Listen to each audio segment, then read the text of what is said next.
Hey there, Summit County. This is Ryan, back with you for a few moments. I want to discuss the DEI plan that was drafted based on our conversations this past spring and early summer. Basically, you wanted to focus in on learning pillar B, and particularly what that meant within a DEI framework. This sort of stretches across working with faculty and staff, working with curriculum and instructional needs, as well as the climate and environment of the Summit County campuses.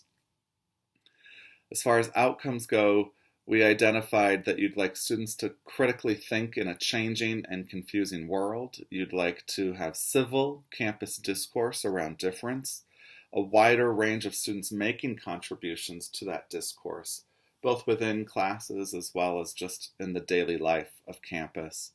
And you really value diversity of thought. As far as strategies to achieve some of these outcomes and really focus in on what diversity means to learning pillar B, you talked about experiential professional development for faculty and staff, things that put faculty and staff in the doing of DEI within the regular context of their normal job responsibilities. You thought it would be really important to set aside time for some intentional reflection and strategizing and thinking around institutional practice. And you thought particularly this was important for ADIs and department chairs. We talked a lot about ways to bring student voice into campus conversations around DEI. Particularly, one really promising action I thought was the idea of embedding diversity activities into classroom assignments. For example, having one assignment in a classroom or a potential assignment or a potential activity within an assignment be to construct bulletin boards for campus that dealt with some sort of historical or contemporary diversity or inclusion issue, and that those would then go up around campus, as well as perhaps some presentations during the common break period that you have. Other things I'd like to highlight about your plan, you talked about some resources, time and money, obviously, for professional development, setting aside that planning time for ADIs and department chairs and making that a priority. That might mean that other things have to be done in a more efficient manner, or that less time gets focused on for some other stuff. Identifying some good high quality professional development. That was something that people really struggled to sort of know where to start to look.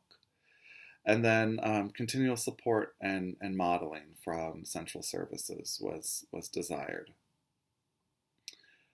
There was also a desire to work with central services to configure how time and compensation in folks' regular job responsibilities could accommodate this new interest in bringing greater diversity and inclusion into sort of the work of faculty and staff, as well as bringing people together for multiple sessions around key DEI topics. Again, thinking about a communication and feedback loop across campuses and within the broader college.